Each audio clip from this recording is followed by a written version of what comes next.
I don't want to talk down to someone as intelligent and experienced as YJ Fisher, but she does seem to miss the gorilla in the room. In her column for CNN, she rightfully sounds the alarm about President Trump's expressed willingness to pull all of our troops out of South Korea, and she notes that this would be a huge boon to China and North Korea as well as a great danger for South Korea and Japan. She might have noted, however, that the Korean War started when Joseph Stalin gave his blessing. Originally, the idea was that tying American troops down in the Far East would give Russia a freer hand in Europe and a stronger alliance with China. That logic has been inoperative for decades, and what Russia, China, and North Korea would like to see now is an American retreat back home across the Pacific Ocean. As Fisher notes, Trump began questioning America's presence in the Far East during the campaign.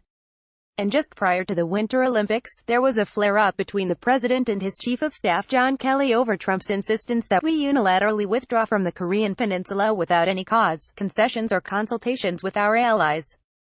According to the New York Times, Trump has now ordered the Pentagon to draw up plans for withdrawing our troops, an idea so unsupported in the administration that National Security Advisor John Bolton called it utter nonsense, and said, the president has not asked the Pentagon to provide options for reducing American forces stationed in South Korea. In many ways, this bizarre behavior has been mirrored in Syria. During the campaign, Trump explicitly said that he felt we should leave Syria to the Russians and that Putin's only concern there was fighting ISIS, which seemed like a fine idea. As in South Korea, Trump recently caused an internal uproar when he suddenly called for the immediate withdrawal of all American troops from Syria. Much of this history was immediately forgotten after the subsequent chemical attack in the Damascus suburbs, but I wrote about it at the time. As he promised, Trump will gift Syria to Putin. Here's a taste of how things went down in the Situation Room. Trump's desire for a rapid withdrawal from Syria faced unanimous opposition from the Joint Chiefs of Staff, the Pentagon, the State Department and the intelligence community, all of which argued that keeping the 2,000 U.S. soldiers currently in Syria is key to ensuring the Islamic State does not reconstitute itself. But as they huddled in the Situation Room, the president was vocal and vehement in insisting that the withdrawal be completed quickly if not immediately, according to 5 administration officials briefed on Tuesday's White House meeting of Trump and his top aides. Documents presented to the president included several pages of possibilities for staying in, but only a brief description of an option for full withdrawal that emphasized significant risks and downsides, including the likelihood that Iran and Russia would take advantage of a U.S. vacuum. Ultimately, Trump chose that option anyway. This decision has been delayed in the aftermath of the chemical attacks, but it shows that Trump is as interested in doing Russia's bidding in Syria as he is in Korea. It's consistent with Trump's approval of and promise to recognize the annexation of Crimea, his attacks on and obsolete NATO, his attacks on the European Union, his celebration of the Brexit vote in the United Kingdom that the Russians also supported, his refusal to accept the consensus of his intelligence community that Russia was behind the hacks and worked to help him in his election, and his reluctance to issue sanctions against Russia and his fury about their severity.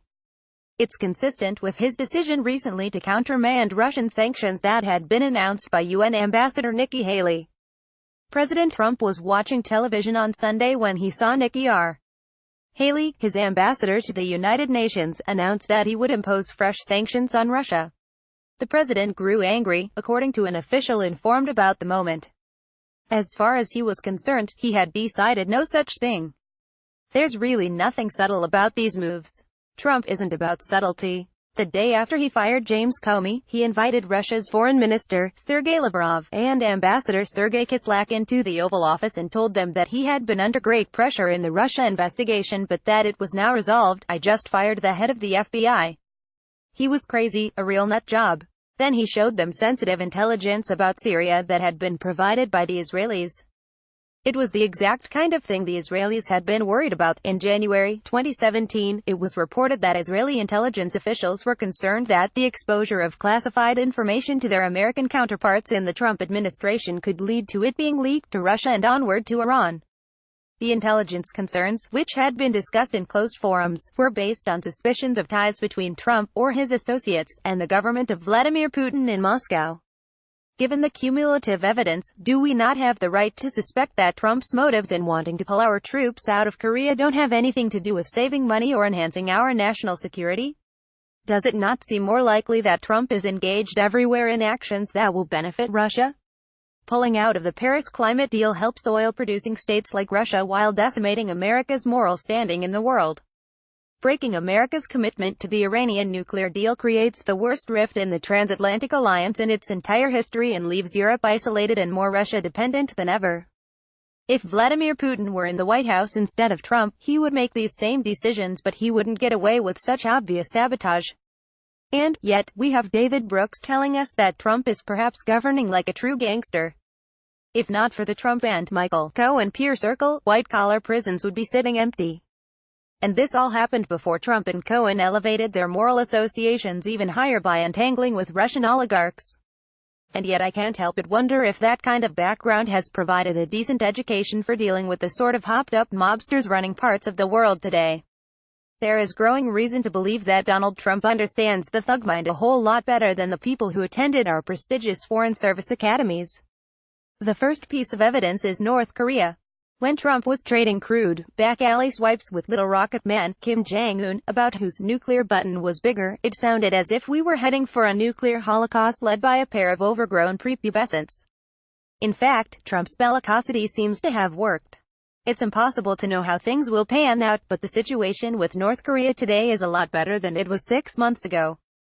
Hostages are being released, talks are being held. There seems to be a chance for progress unfelt in years. Maybe Trump intuited something about the sorts of people who run the North Korean regime that others missed. It's hard to describe the obliviousness of this analysis. Trump had to be shouted down by his chief of staff to prevent him from ordering the removal of our troops from the Korean peninsula prior to us getting any concessions or hostages back from North Korea. Is it any surprise that the North Koreans have responded to this with conciliatory actions? Their fondest hope is within reach and was nearly reached without them having to lift a finger. Why make trouble for the president when he's trying to surrender? To be clear, there are arguments that can be made against America having a large military presence around the globe, including in Korea and Syria, but Trump no more articulates these arguments than he understands them. He doesn't have some informed and accurate rationale for what he says about Brexit or the European Union or NATO, or Crimea. What he says is what Vladimir Putin would want him to say. That's the only thing that is consistent in all of this. The U.S. elite foreign policy establishment doesn't have a good record in recent years, and just because they think Trump is out of his mind doesn't mean that they're the smartest or wisest people to be running our country. I've spent most of the last 20 years blasting away at how we have conducted the war on terror, and my critiques of America's economic imperialism go back much further than that. Trump is sometimes right in the same way that a broken clock is right. For that matter, some of Russia's critiques and complaints about U.S. policy have some merit to them.